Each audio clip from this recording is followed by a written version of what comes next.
This podcast is part of the Deluxe Edition Network. To find other great shows on the network, head over to deluxeeditionnetwork.com. That's deluxeeditionnetwork.com.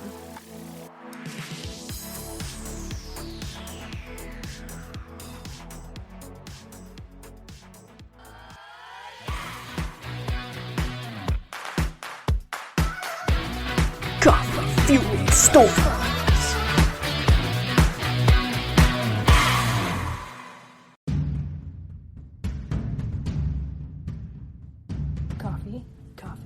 Coffee fitness unicorn. Coffee fitness unicorn.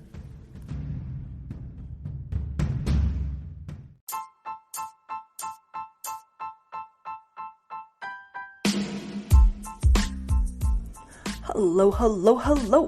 I'm Coffee Fitness Unicorn, your pocket DJ, and you're listening to Coffee Chats Podcast, a show where storytelling and coffee hang out. This week's guest in my virtual coffee spot is A.B. Herron, author of Watching Water and Hearing Wind. In this episode, we talk about vegetarian Kelpies, anti-heroes, and dyslexia. She even did a special live reading of her character, the Bone Wraith. Thank you for listening. Go forth and be magical.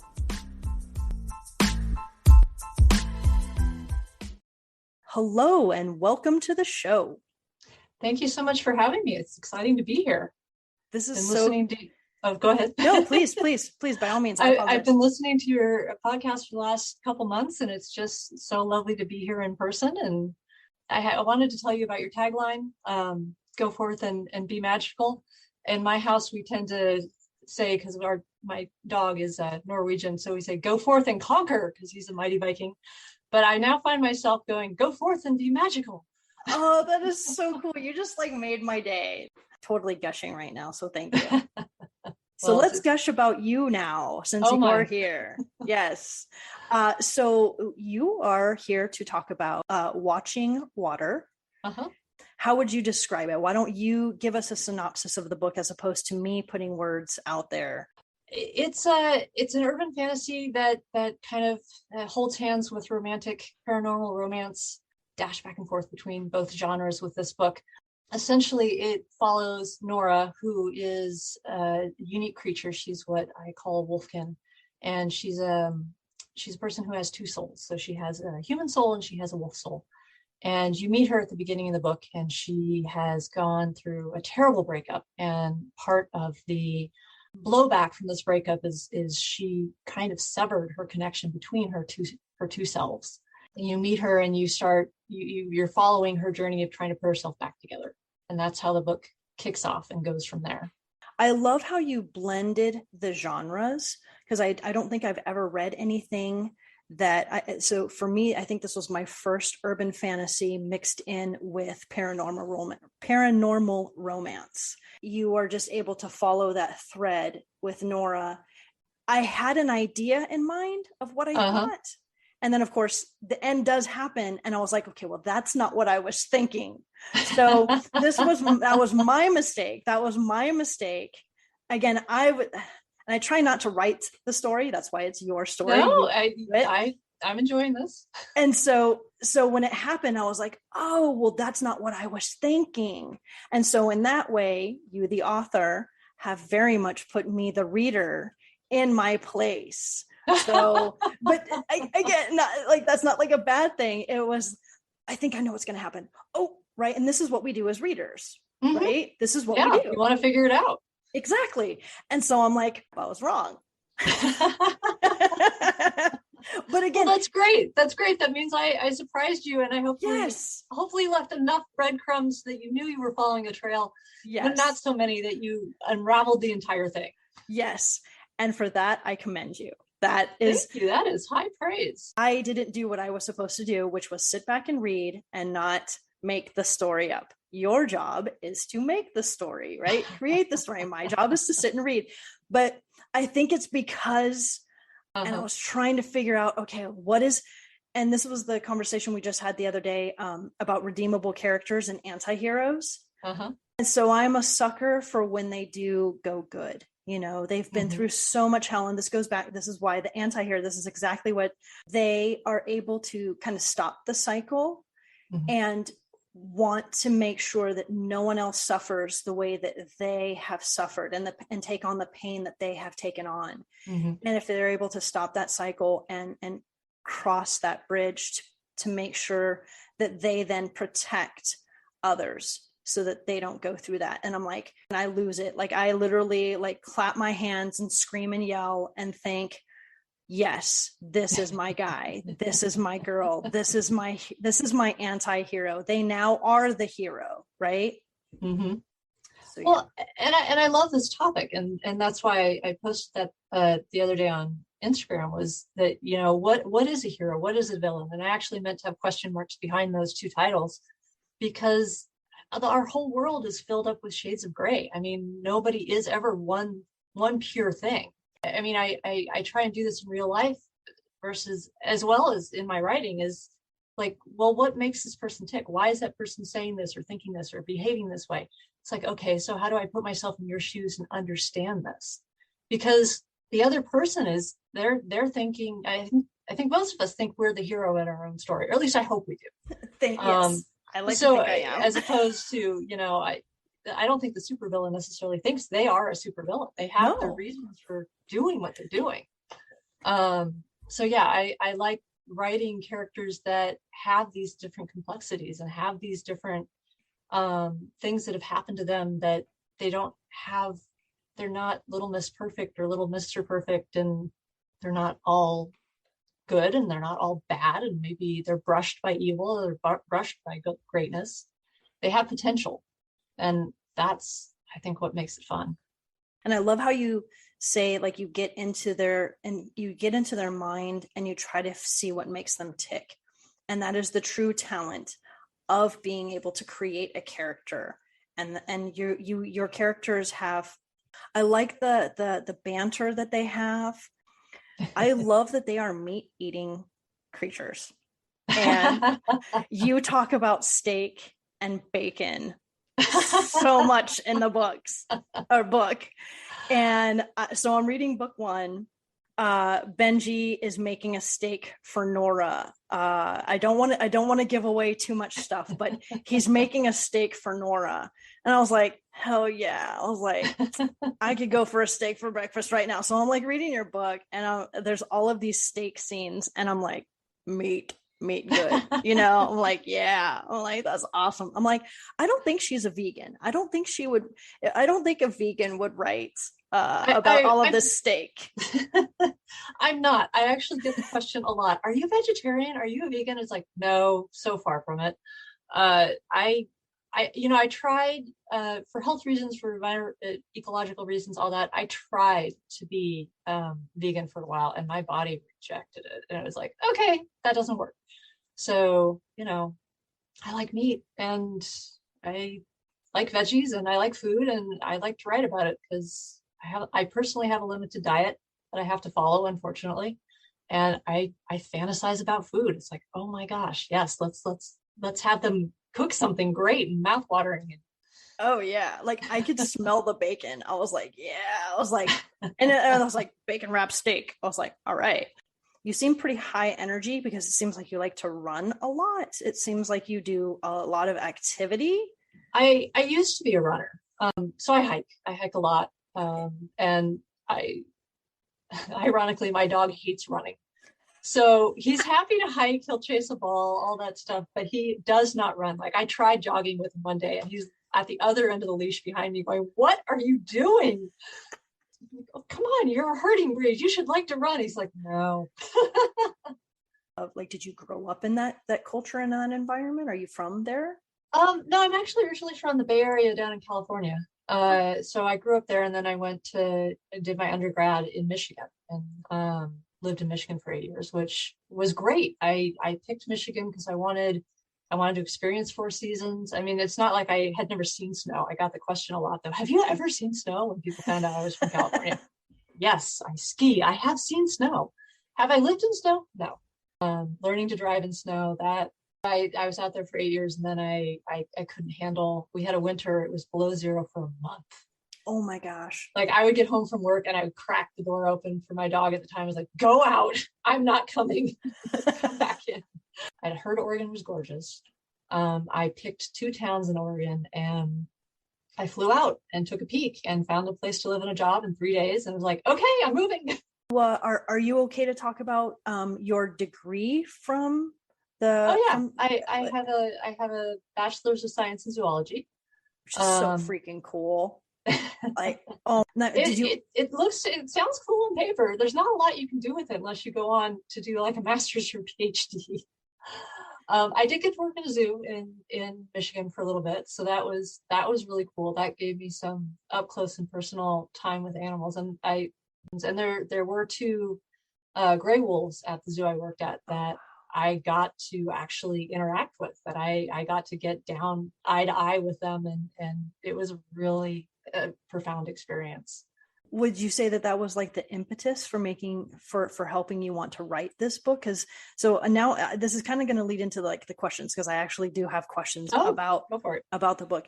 So did you always know you wanted to write? I did. It was like my secret. I hate to say shame, but it felt like it when I was a little kid, because it's like, I want to write. Because my dad read to me growing up. Like the first thing we would do, we'd get up early in the morning, we'd run into the bedroom. My sister and I would jump into bed with dad, and he would read to us. I mean, he read the classics, Call of the Wild and Treasure Island, and we just got immersed in these worlds. And as soon as I could read, you'd find me like curled up in my closet with pillows and blankets, hiding from the world, reading these books. And so I would gobble up anything and everything I could get my hands on. Sometime in high school, I realized, well, I could maybe write. I didn't always have to be the reader. I could, like, all my stories in my own head, maybe I could try putting those down. So I think with probably many people in high school, I started writing very bad poetry. So there's a couple books of very bad high school poetry that I still have floating around somewhere. And I wouldn't show it to anybody, going through the whole angsty phase of, oh, life is hard and terrible. And, I have all these feelings. And then I went from that into college. And I think it was in college was the first time I admitted to a friend of mine that I wanted to write. And I was like, you can't tell anybody.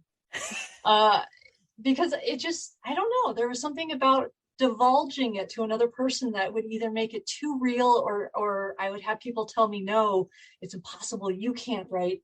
And I think part of that was honestly being a dyslexic and dealing with, going through resource classes and everything, and having I struggle with words. I can't spell to save my life. So why do I think I could write? Because I can't spell, but that those 2 aren't connected. Telling a story has absolutely nothing to do with being able to spell. It's true. The word, you built a world. And this is why I admire writers. I don't have the ability to build and create worlds and characters like you. I write SOPs. I am a standard operating procedure kind of girl. I will write SOPs till I'm blue in the face, but if you ask me to create a character, I am going to stare at you like a deer in the headlights, because I don't know how to do that. So this is why I have the utmost respect for you and other authors who are able to create worlds and build what you did. Like so I have questions. Go for it. Hit me with your questions. Okay. What is your favorite forest smell? Because you take us into the forest and you describe this forest, and you do describe smells, but you, A.B. Herron, Amanda, what smell is your favorite forest smell? Have you noticed how Coffee Fueled Stories doesn't have any ads? That's because I work tirelessly to keep this show alive. After 3 years on my own, I've decided I need to ask for your help. I've never asked anyone to subscribe. I've never asked anyone to leave a review. I've never asked anyone to rate the show. And I've never asked anyone to pay to listen. There are a few ways you can help support the show. I've created a Patreon page, Coffee Fueled Stories, and a subscription section on my podcast website. It's simple to support and help me keep my dream alive. Just click the link in the show notes to set up your paid subscription option. It's that easy. Thank you for your support. Oh gosh, what a great question. Because there's so many. You didn't know that was coming, did you? I didn't know that was coming. I mean, I didn't get to prep for really anything. I'm here there's on no, the fly. There's no reason to prep. These are your favorite forest. My favorite smell. forest smell. You know what? I love the smell of sunshine on river rocks. Growing up in California, we would go. My dad's favorite thing was to go down unexplored roads or roads that were built during the gold rush and stuff like that. Very cool. We have some harrowing experiences from my childhood of like, are we coming back from this alive? I don't know, but I'm 10, so who cares? But there's just this scent that when you have the rocks in the water that have been warming under the sun for hours and hours and hours, I don't know if you're smelling the limestone or smelling the granite, or to have a wolf's sense of smell would. I have a feeling they can parse out every mineral in that rock. But from my perspective, it's just a wonderful summer smell, brings me back to childhood. I don't know, there's something magical there. That is so cool because I have never actually, I can see it. Like the second you said it, I was like, oh, what a great answer. Like that is freaking awesome. And then you mentioned water massage. So Watsu.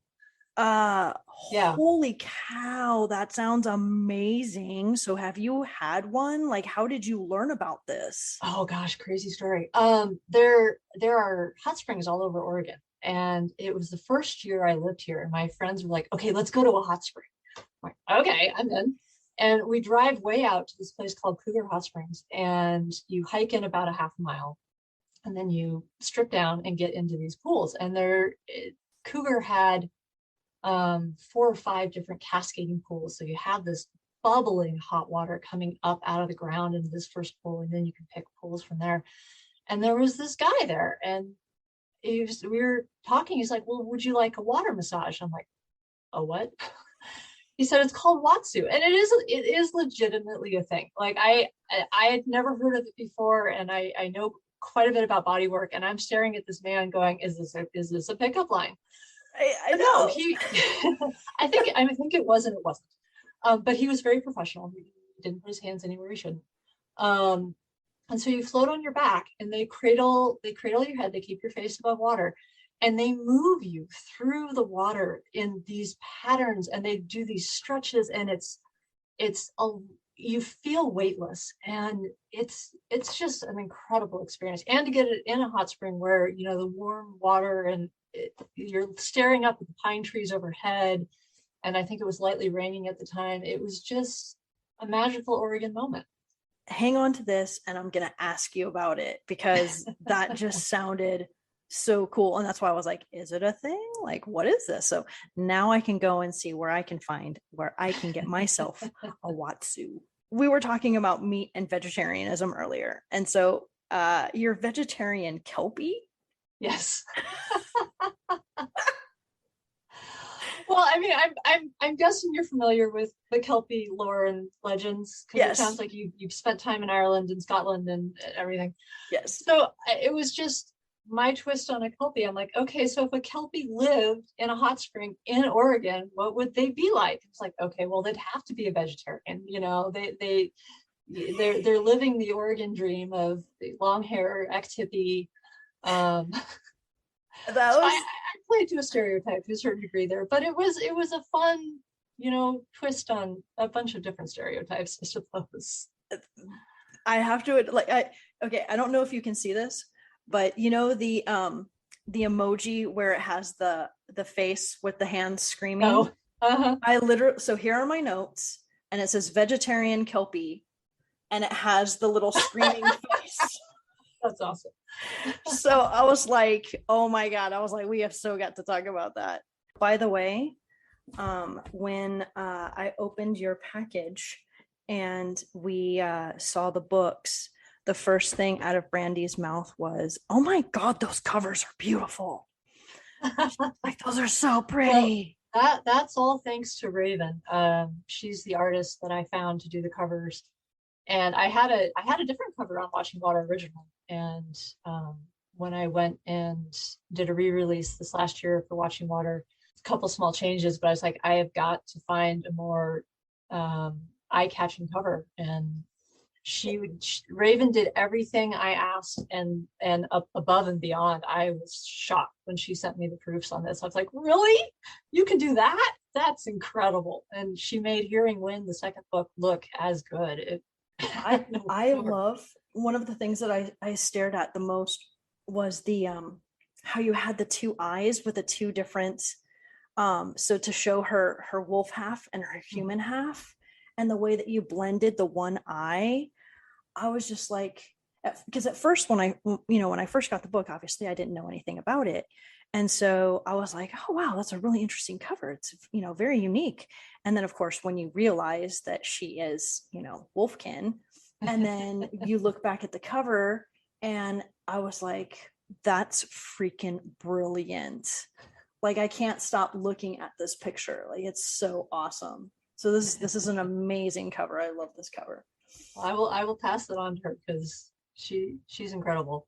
So I apologize. I'm comfortable with dog earring books. I know that's a big controversy, but I feel like, books, well, but seriously, it's just bookmarks fall out. Yes. And it just gives the book more character if you dog-eared it. It shows that you were there. And I love that you say that, especially because there's a lot of dogs and wolves in here. So I kind of feel like if I'm going to dog ear a book, this one would be okay with that. Now, if that was a hardback book, we'd have to have a different conversation. But because it is a paperback book, I think it's okay to dog ear it. Thank you. I have standards. What can I say? I love that you have standards. And like I said, normally I don't do this. Normally I do not dog ear pages. Oh, okay. So the reason I dog-eared this is we are meeting the Death Wraith. Uh-huh. Is that Bone Wraith? Sorry, I'll keep calling him Death That's Wraith. okay. I apologize. Well, I mean, yeah. Bone Wraith. There's Death Wraith out there too, apparently. And yes, and I read that, so that's me messing it up. So I apologize. You're Bone Wraith. And I love how you do the so little, so little, and you exaggerate the words.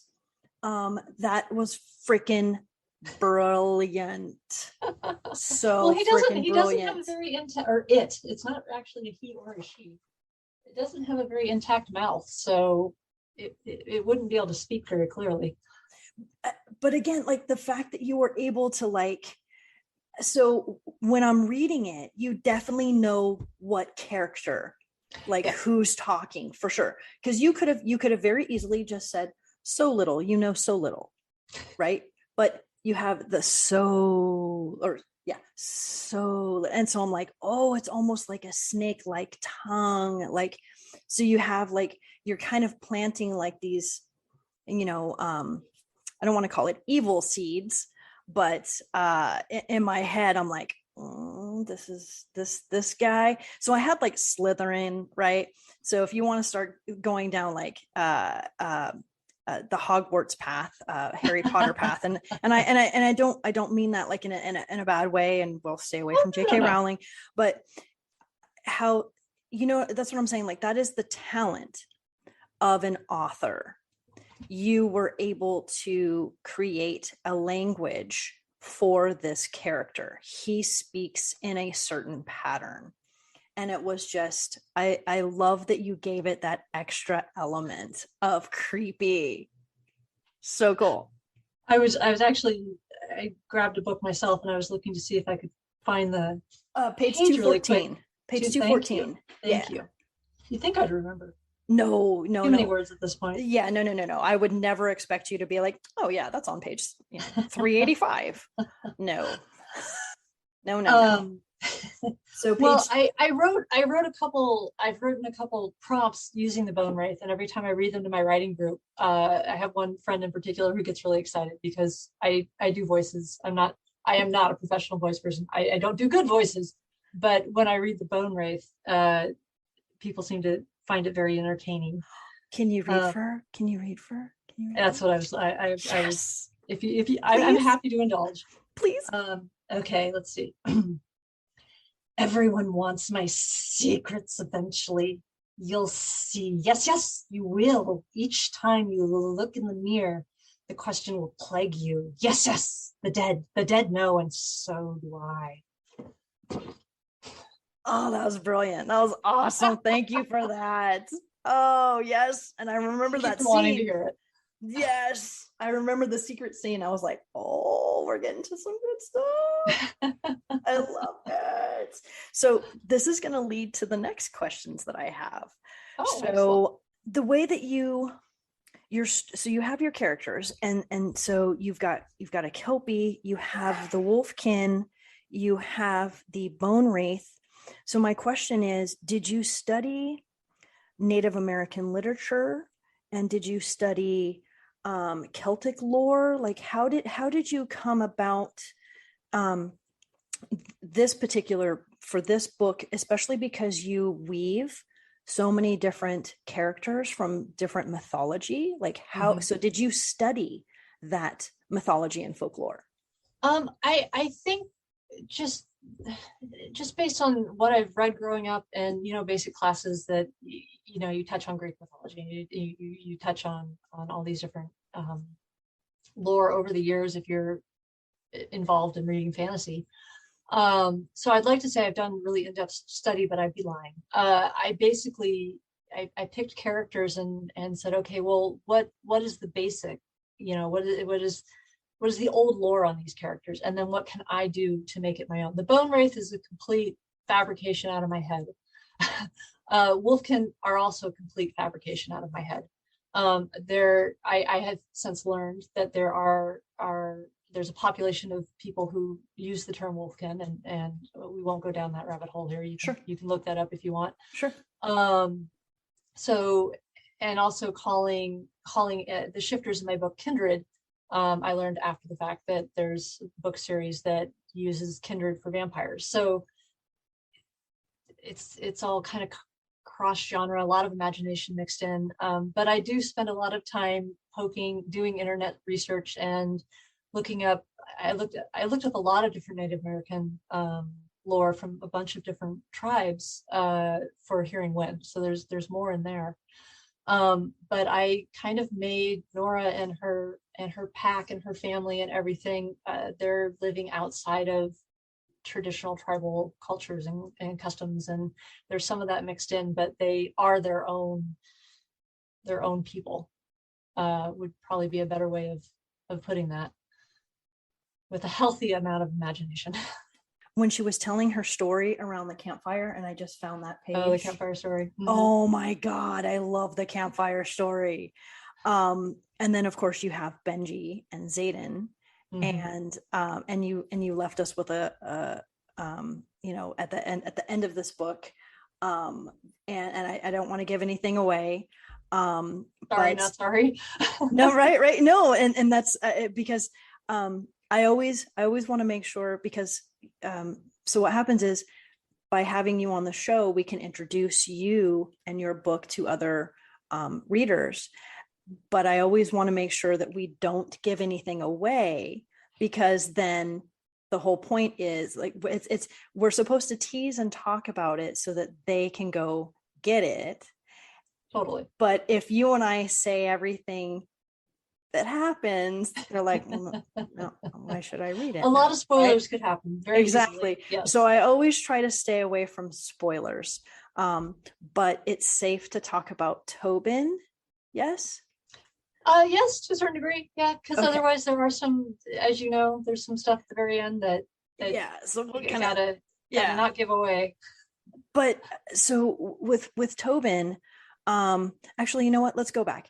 Let's talk about Xaden, because again, this goes back to trying to figure out what's Xaden what's he all about, right? Did you guess? Did you I knew there was something. again, this goes back. I was like, all right, he's something. There's something going on here. And then Benji, I like when you introduced Benji, I was like, oh my God. I was like, I just want to wrap my arms around Benji. Like he became a fan favorite. I wasn't expecting that. That's why he got more airtime in book 2, because I had so many people like, we want to see more Benji. I was like, whoa, I wasn't expecting. that's so cool. And I was gonna say that's got to feel really good as an author, because like you said, you were just like, oh, I'm just, he's I don't like to use the word peripheral characters, because he is pretty big in this. Like I said, he does make her the steak.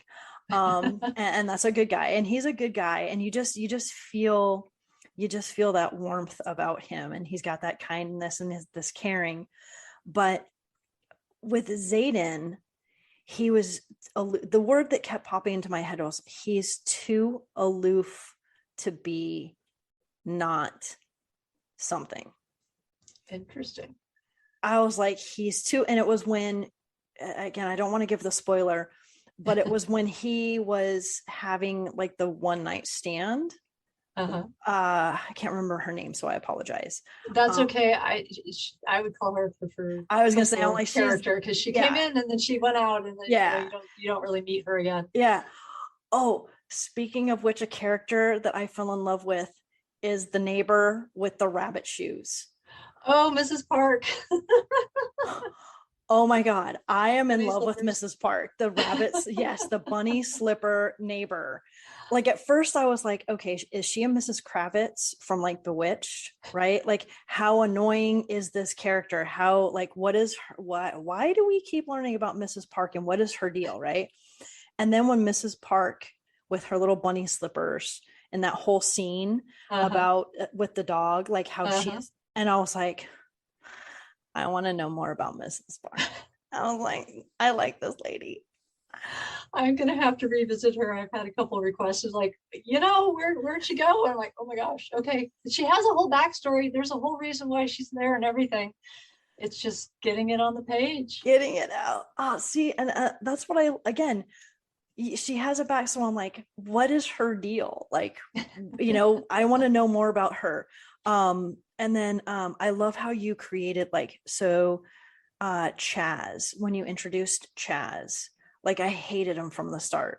Perfect. I like straight up hated him from the start. And I was like, this is exactly how I'm supposed to feel about this guy. And then when things happen even further with this guy, I was like, I don't want to say I want her. So like in my head, like how much I hated him. So I'm not a violent person. However, I was like, it'd be really cool if Nora turned into a wolf and like ate his face.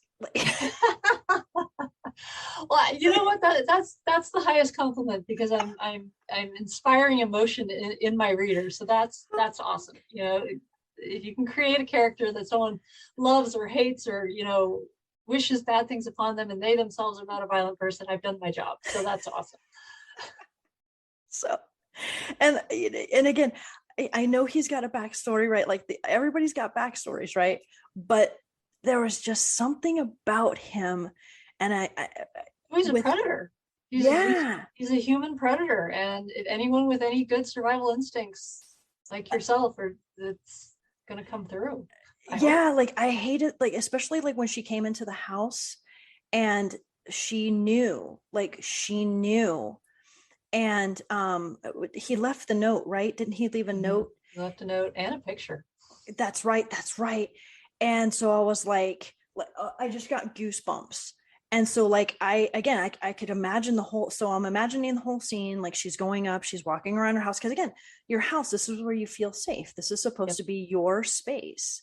And he violated that. And so I think maybe that's what it was, because I had such a violent reaction to his behavior. That's why I was like, okay, she needs to eat his face off. Okay, let me rephrase that. Not eat his face off, maybe take a chunk of his cheek out. Okay. That's fair. Okay. Something to put him out of commission would be totally acceptable here. Just because of that, there's something, how do I say this without like, when someone violates, like, especially, women, right? Like we have, like, Yes. so I go into this super heightened state of protection, anger. And so when he did these things, that's why I was like, Nora needs to do this. This is Well, the response to that. and that's perfect, because that's something that I do like to touch upon is, I'm going to make a blanketed statement. As women, it puts us a lot of times in a very vulnerable position, and as a result, as living the majority of my life as a single woman and living alone a lot of times and stuff like that, you become very aware of your environment, and you have to be, because unfortunately bad things happen in this world. And I've had someone break into my car and felt totally violated. You get in your car, and your car, it was someone who was a smoker, and my car reeked of cigarettes. I was like, what has happened? I've walked into a house before and had a suspicion that there was somebody there, and I got to tell you, those are terrible moments. And to use that and put that on the page and have a character go through that, and then get the response from a reader of like, we need to kick his ass, then I think I've accomplished something, hopefully. Yes. So I'm going to piggyback on that. And it's funny and it isn't. Same thing. I came home, and in Southern California, we have the Santa Anas. I had pulled into my garage, and the door from the garage to the house was ajar. Okay. I didn't leave it ajar, like, right. And so instantly, that's a terrible moment. I was crystallizing moment. I was like, oh shit. I was like, all right. So I was like, well, good thing I have I have a spray. I have pepper spray that I have two pepper sprays, one that I usually carry on my person, and then one that I keep inside the house. And so I was like, well, here we go. It's time to clear a house. I've never actually done it myself, but I'm gonna clear my house. So, and you got to look in the closets, and you got to look behind the door, and you have to, and the shower curtain. Oh yeah, behind the shower curtain. So I clear. Now this is okay. So the scary part was that, right? The scary part was seeing my door ajar. I grabbed my pepper spray, and I had a flashlight too, because right, you've got to do it with a flashlight and the spray, because you want to make sure that you're, like when you open the closet door. I'm shorter, so obviously I'm going to point a little bit higher. I'm not going to point down, right? I'm not going to spray into the stomach. That would be stupid. You want to hit the face. So I'm going to hit the face. So I'm going to point a little bit higher, right? So I got my flashlight. So I'm going through the whole house. I'm clearing the whole house. I was very proud of myself after. So I was scared, and then I was proud. And then this is where we're going to laugh. It was the freaking Santa Anas. There was no one in my house. Hey, I checked under the bed. But do you know what? I learned how I can clear my house. Good for you. The piece I would add to that, if that ever happens in the future, is call somebody and say, this is what I'm about to do. Thank you. I did not do that. I didn't call anybody. That is the most important thing I could say to someone. If you think there's someone in your house, call someone first. And then proceed to clear it. And then proceed if you want to be an idiot at that point. No offense. No, none taken. None taken. Oh, but yeah. Michigan State, while I was there, that was their season where they had a bunch of riots. We had 3 years in a row, there were major riots. And I'm talking things were on fire, tear gas going off, helicopters overhead, dorms, being set on fire. It was an experience. And I was coming home, and I lived right off campus at the time. And I was coming home, and I pulled in the parking lot, and there was a horde of people over on the side. And I was like, okay, beeline to door, just get to door. And I went flying towards the door, and someone started yelling. And then somebody grabbed me. Oh no. And I was taking martial arts all through college. And so without even thinking, I turned around, prepared to kill this individual that had just grabbed me. Oh well. And I fortunately stopped, because I fortunately was able to see who it was, and I just froze. And the person looked at me, and it was one of the underbelts in the club, and he's like, you were going to kill me. I said, yes, I was going to kill you. There is a riot, and you just grabbed me. What did you expect? So Do not mess with you. Do not mess with you. I love it. I love it. You may look like a normal, mild-mannered science major, but don't mess with the Herron. I love it. With people these days, You never know. You don't. And especially there's like no stigma now, like women in martial arts. Like, remember, did you see Miss Congeniality with okay, yep, so remember how they do the sing, right? So solar plexus, instep. Oh, that's right. Yeah. Groin, right? Yeah. Or nose, groin. And so we learned the sing. We learned sing. That's and great. I want to say it was my freshman year in high school. We had that would have been 1984. So now I'm dating myself. 1984, they taught us sing. And so when I see Miss Congeniality, I'm like, oh, hey. and it does work. It's a great method. If you know nothing else, sing. Like, it's great. Yep. Yeah. So again, you never know. We might look like mild-mannered, normal little, women, but we can sing. So that being said, I do want to pull up this page. So on page 125.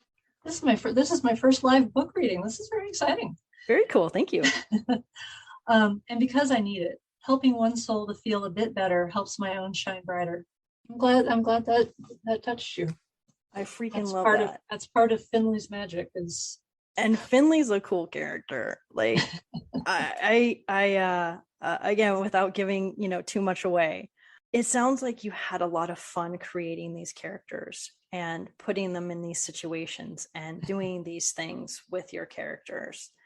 Like, are you a mapper? Like, do you map everything out? I am so in awe of those people who map and plot and plan and make spreadsheets and boards on walls with post-it notes. I think that's amazing. I do not do any of that. I am a blundering fool lost in the woods who I charge in and I just start writing. I have an idea of where I'm going. I know what the end point is, but what's going to happen between the first paragraph and the end point, I couldn't tell you a lot of times. Which does get me in trouble, and it got me in a lot of trouble finishing this book and moving into the second book. But I'm a gardener or a whatever other term you want to use. I think they say writing by the seat of your pants, like to quote NaNoWriMo. That's right. A pantster or a planner, a plotter or a pantster. I was introduced to gardening and architects, and so I we all have our process, I suppose. So yeah, because again, part of being a reader and part of being the writer, like you're supposed to take me on that road trip, right? You're supposed to, like, you pick the music, you set the scene, and I'm supposed to go along for the ride. But it's very hard as a reader, right? Because we want to interject ourselves. Oh yeah, well, and I'm a terrible person to watch movies with because 10 minutes into the movie, I'm like, okay, they did it. That's going to happen, and that is going to explode. And my partner, he's just sitting there going, "What is it with you writers? You have the whole plot already figured out. We're 10 minutes in." I'm the same way. I'm like, oh, I know. And then when it happens, my sister won't let me talk during a movie. She's like, I don't want to hear it. I don't care what you think is going to happen. Watching movies with me, I'm sure, is totally painful. I should ask Brandy one of these days, but because same thing, I'm like, oh, I know what's going to happen. And then she's like, don't say anything. And I'm like, but. Well, right. Have you watched Power of the Dog yet? Because I got to tell you, that surprised the heck out of me. I did not predict a thing in that movie. No, I haven't seen that one. I just finished watching the Reacher series. So I think the casting that they did for the show on Prime was, everything I'm hearing from people who've read the books is spot on. Nice. I was actually thinking, so I've never read the series, but because of the series that I had just watched, I'm like, oh, I'm down to read those books. He is that badass psychotic beefcake, but he's got a pure soul, you know, like, yes. He, like Benji. Yes. Yes. Was I imparting Benji into him when I was, I don't know. But no, so I was trying to guess. I was like, okay, who's dirty and who's clean, right? Like, so again, and then I was like, I was right, and then I doubted myself, and so I was wrong, And then I went back to my original thought and I was like, God, I hate when that happens. You know what I mean? You're like, they did a great job. Yeah. Playing with our emotions throughout the whole thing. It was okay, this person, not that person. So and my favorite I appreciate character, that. Who's your favorite character? I'll tell you mine. Neely. From the Jack Reacher series? Yeah. I'm in love with Neely. Like, she's like my favorite character right now. I want a whole book on her. Yeah, I'm right there with you. I enjoyed her immensely. She was badass, and she like kind of kept him like in line a little bit, and she was great. Yeah. So, have you read any? Is that my microphone that's doing that? I apologize if it's being. I don't wonky. Hear anything. Okay, good. I'm not sure. I keep hearing clicking, so I'm not hitting anything, so I apologize. But one of the things that I'm a sucker for is, and I know you're not a coffee drinker, but we are going to talk about your favorite. Thank you for talking to me anyway. I appreciate it. I was afraid that was going to. That is not a deal breaker. You don't have to drink coffee to be on this show. That's not how this works. The title, Coffee Fitness Unicorn. I mean, I can match up with the fitness part, but and the unicorn part. Part. Storytelling is what connects. The reason I got my master's is because we are a storytelling culture. We as humans, this is what separates us from the animals. So you being, zoologist, right? Right. As far as we know, we don't know if dolphins are telling stories with their clicking, right? But they could be. They could be. But the reason I love storytelling is because even though we didn't actually have written language, like we have been orally telling stories from the very beginning of our speech, right? Since we've been able to talk. And that has fascinated me. That I found absolutely just mind-blowing. And so the fact that we are able to tell these stories, the fact that I am able to read your book and you take me to these characters and you build this world, that is magic. So I know I'm drinking coffee. What are you drinking? I'm drinking hot water. It's boring, but I can at least show off the mug that it's in. It's a very pretty mug. Isn't that fun? That's very pretty. Yeah. It's like the perfect watching water mug. I know. Someone gave it to me for Christmas this year, and I was like, wow, that is awesome. Ooh, I like the unicorn. Oh, thank you. So this is my Coffee Fitness unicorn mug. Oh, that's perfect. Yes. So why are you just drinking hot water? What? I'm a drink. Well,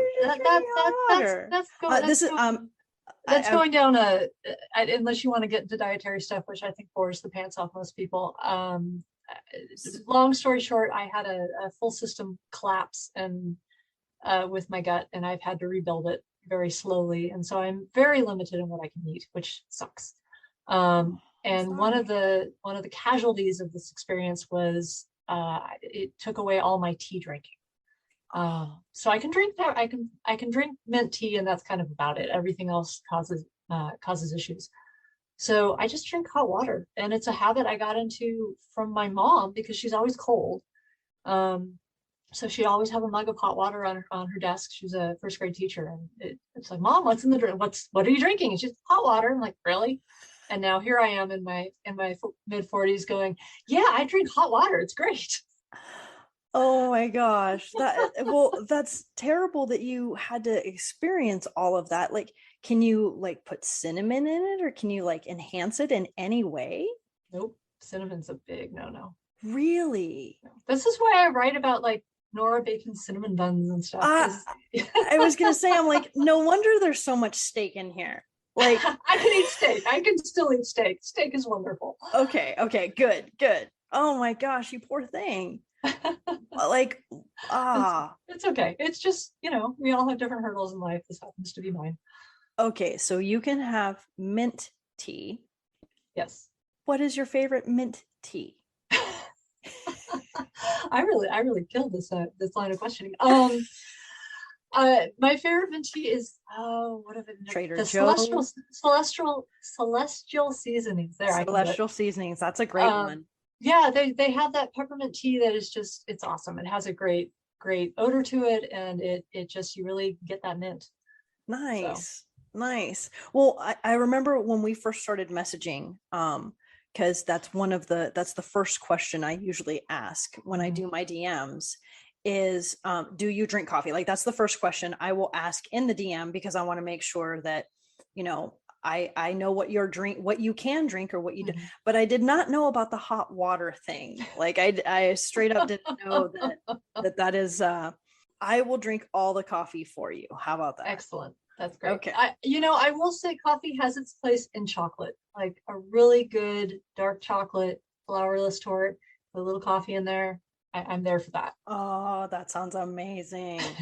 Oh, that sounds so good. I love it. Oh my gosh. Oh, the only thing we didn't really hit was how you overcame dyslexia. Do you have time to tell us about that? Yeah, I'm fine on time. I don't want to sap up all your day. How did I overcome it? I wouldn't say I necessarily have overcome it. I've just learned how to live with it. The way dyslexia affects me the most is with spelling. Because I grew up in a household with, my mom was a first grade teacher, my dad was an avid reader, and they introduced me to reading and books and everything like that. And no one ever once told me you can't read. So a lot of dyslexics who struggle with reading, I was never told you couldn't. So of course I wanted to, so I did. But I still remember when I first worked with my first tutor, and they were trying to help me spell. My understanding of what I think mother should be spelled like is Mouther. That's what I think mother should be. And I was struggling. I was held back in first grade, actually, because I was struggling so much with writing and spelling. And I don't even know if they hold kids back anymore. I think they just push them all forward. But after a year of that, they finally tested me and said, wow, you have a learning disability. You can't spell. We're putting you in resource. We're going to figure out a way of dealing with this. Ironically, I also tested into the GATE program at the same time. And my mom taught in the school that I went to, and she tells me these stories years later, like years. I'm in college, I think, when she finally told me the story. She's like, I marched into the principal's office and I said that you should be in the GATE program and you should be in the resource program, and he should let you do both. And I was just like, you did? And the principal was like, no, she's in resource. So I went. I had a lot of help starting in third grade, and I always had that assistance going through high school. And I think the last 2 years of high school, I said, enough. I'm going to go to college. That's my plan. That's where I'm going. I want to make sure I can do this on my own. And so I dropped it all and went forth, and was magical. It's a lot of memorization. It's all the words I know how to spell, I have memorized. And I will admit, I still have moments of feeling embarrassed if I'm DMing someone, or some of the posts that I put up on Instagram and everything, because I don't have a proofreader in my pocket. And I wish I did, because I know a lot of people, when they read something that is misspelled, there's an assumption out there, a stigma that goes, oh, that person is not as smart, or that person doesn't know what they're talking about. Or I met someone, my ex-husband, we met online on a dating site. And, you start by interacting back and forth. And he told me later, he's like, if it wasn't for my sister's own quirks, I would have dropped the conversation with you because of all your spelling errors. Because you came across very, like, you weren't very smart with the spelling mistakes. And I was like, just because a person can't, you gotta look past, you gotta look at the content. Absolutely. So it's fascinating to me. And that's also one of the things I worry about the most with my books, is because I'm such a creative speller. Spell check doesn't always catch it. I've stumped multiple editors. And I unfortunately know there are still spelling mistakes in my manuscripts, and I put them through 2 sets of editors. I will end up haunted versus hunted, or wraith versus wrath. I won't see the difference in the words. I know the difference in the words, but Right. my brain doesn't see it. My brain sees the content in the sentence. Yeah. And as long as it's close enough in letters, I don't pick them apart. So it's kind of fascinating. It is, because I had zero idea. I would have your book is flawlessly written and flawlessly edited. I would have never, when you told me that in the DM, I was like, I had no idea. Thank you. So you have a great editor, and you are, like I said, and it is sad that we do judge. And I will be the first one to admit I have fat fingers when I'm typing on my phone. And I couldn't think tell we all you, do. The keys are about that big. I couldn't tell you how many typos I have when I send messages to people on my phone. And I tried it when I'm on my keyboard, like that's different, right? Because it's our keys, and typing like this was something that I was trained to do in 8th grade versus writing with my 2 little thumbs, which I learned to do at like 38. So there's a big difference between those two. Oh yeah. No, I'm right there with you. Yeah. And I'm not that much younger. I really hope nobody judges me, and I'm sure there's typos left and right in my postings, and I don't care, like I agree with you 100%. So there's 2 schools of thought, especially as an English major. You're either a prescriptivist, or and of course now I've forgotten the other word, but prescriptivist or descriptivist. And one is like, you have to have the commas in the right page. You're all about the Oxford comma. I was a journalism major first, so we don't like the Oxford comma. We don't want all those commas in there, because again, it's for you only have so many spaces in a newspaper. And so that's why they actually removed that serial comma. Oh, interesting. So I was trained as a journalism major to not put that extra comma in there. And my brain, like, I don't put it in there. And people are always like, you need that extra comma in there. And I'm like, no, I don't. Now, as a lawyer, you want it in there. So again, this goes back to descriptivist versus prescriptivist. So content is key for descriptivists, which is what I am. And prescriptivists, you are rigid, you are hard. Those are the rules. This is what you do. These are the words you use. This is how you do it. They always say never use the same word, repeat the same word in a sentence. So don't say, the something was long and then blah, blah, blah, blah, long, right? Yeah. I look for that a lot in my writing. Right. And so like I said, I read your book, I devoured it. I was able to, follow along, like go into your world. And I would have never known that you were dyslexic. Never. Oh, well, thank you. That means a lot. That means I have a good crew around me, because you do. You really do. It takes a village. So it does. And I have a tendency, and this is what we were talking about just before we started recording. I can tell when I'm tired, because my B's and my D's, when I go to type with my fingers, and same on the keyboard, I do it on the keyboard too. And writing, something happens in my brain, and I can tell when I'm tired. Because I start G's and P's and D's and B's, and it's something with it's those letters. It's not like E or S. It's X is pretty straightforward, but there's something with the D and the B. And so when I start confusing D and B, and I'm like, I need to go to bed. I just need to go to bed. I'm like, clearly my brain is tired, and my fingers and my brain are not working. So I get it. Is that something, like, when you were diagnosed, did they tell you, are there like levels of dyslexia, or? I know nowadays they have like, if you dive into this world nowadays, they have a description and a prescription and a breakdown of everything when it comes to learning disabilities or being on the spectrum or all that stuff. And back when I was diagnosed, I mean, this is a while ago, I'm going to date myself. They didn't have all this stuff. It was just like, you're dyslexic, you have a learning disability, move on. And I also know that teachers who work in resource nowadays, because I have a friend who does, Um, and I think that I don't even think, forgive me, I don't even think they call it resource anymore, but um, it's a different type of student they're working with nowadays. I was, you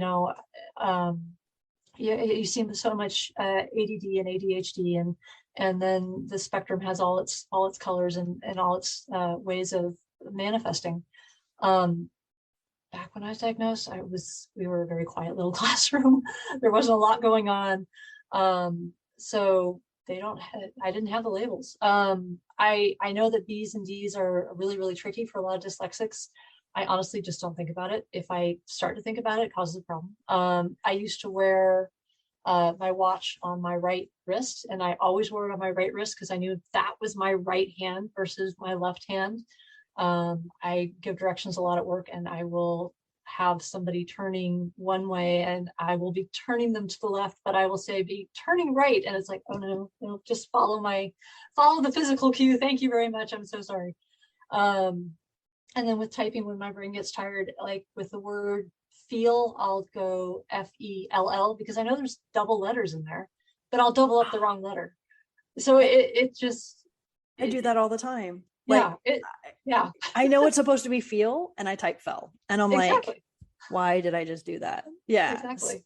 So, and like I think it's, I don't know, like there's something, but that's interesting. So I've never really, I've never been tested. I don't know if I wouldn't classify myself as a slow reader or a fast reader. I think I'm kind of an average reader. And the reason that I don't know if maybe there are levels of dyslexia. I don't know. Maybe. So now because of this conversation, I'm going to go do some research.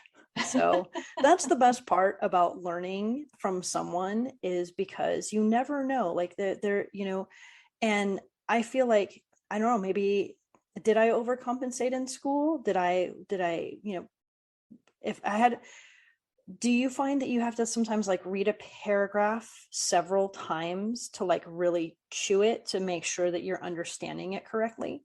Sometimes, yes, especially more in the academic realm, like yeah, back with the whole science degree and everything. Yes, there were times, especially in the chemistry class, where I would just, and maybe it was, I also wasn't very interested in the content, but I would have to reread paragraphs like, what did they mean by the covalent bonds that are being, taken over here with it, whatever. So the more technical it got, the harder it got. But the beauty about having a brain that works differently, and I mean this for anyone out there who has a brain that works differently, and to be fair, there is no such thing as normal. But when you have these stumbling blocks with dyslexia or a host of the other ones, your brain has different ways of coping and compensating. And so, you might be given, we could look at heroes and villains, you might be given this thing that would be considered a defect on one hand, but it comes with an advantage on the other hand. So I look at the world differently. I process things differently. I find ways around problems that other people don't because of how my brain works. And it's really fun to see that reflected in other people. So if you like to read and it's a struggle for you, but because you like it, you're going to keep working at it. You're going to get better at it. So you might have a touch of dyslexia or more than a touch of dyslexia, but because you're passionate about reading, that's probably not going to be a huge stumbling block for you because you're going to read through it. You're going to figure it out. And that's amazing. Our brains are amazing. What we can all do is amazing. Yeah. They're important, and they touch you and they make you dream and they ignite the imagination. It's nothing better. For sure. It's watching water. And on that note, we're going to bring it back to you. That's so cool. Well, thank you so much for your time, and thank you for taking us into your world and to share your characters with us. Thank you for wanting to explore it. And your stories. Like I love your stories, and that was so cool. And thank you for sharing about how dyslexia, how you were able to like work through it, and like that it didn't stop you. And that was what I mean by like overcoming it. Like it didn't stop you from writing a book. It didn't stop you from reading and to keep your passion. No, I'm very fortunate that I was able to work through the insecurities there. So yeah, pretty thick skin about dyslexia at this point. I love it. I love it. And so I'm looking forward to reading more about Tobin when you actually finish that one. Oh gosh, so this crazy story. We'll see what happens. I want to know more about Tobin, and I didn't get a chance to finish your book 2. Hearing Wind. Yes, Hearing Wind. So I am definitely, but I did get to the part where the wind is do you pronounce it Manitou or Manitou? I believe it's pronounced Manitou, but that's part of my, we'll say, curse and gift. I couldn't tell you. So I'm just going to say Manitou then, right? Yes. And so how you introduce those two characters and how the wind, like the way that you described, like the wind dancing and like the skin on like the bark of the trees, like just so beautiful. So like I very much felt like I was transported into nature, and I could hear and I could smell and I could feel everything. You brought that element, all of those elements to me, the reader. And I will say, because I found out otherwise, Crater Lake is a real place. I found out from one of my readers, they didn't know that. And I mean, why should you if you don't visit Oregon? But Crater Lake is a real place, and everything, all the hikes in there and everything that I did go on to talk about, those are all places that you can reach and you can visit, and they're incredible. Very cool. I'm plugging Oregon, I guess, or giving a big nod to the nature that inspires everything. It's all based on real things. And so have you ever seen the Grimm series? Are you familiar with Grimm? I am familiar with Grimm. I did not see all of it. I know it was filmed in Portland. That's Ruby's favorite show. Ruby is a character too. So we could go on and on and on and on. So yes. So we'll have to do like we'll do a part 2, book 2. And we'll talk about Grimm and Ruby and all of those extra other characters. And I'm telling you, like, I am in love with, I just want to call her Mrs. Bunny Slippers. I know she has a name, but I love Mrs. Bunny Slippers. Like, I am in love with her. I want to know more about her. So Tobin and Mrs. Bunny Slippers. All right, we'll make it happen. Awesome. Sounds this good. This has been a blast. I've enjoyed every minute. Thank you so much. Me too. Since you love to say my tagline, would you like to send us off? I would be honored. Go forth and be magical. Thank you very much. You take care, and I'll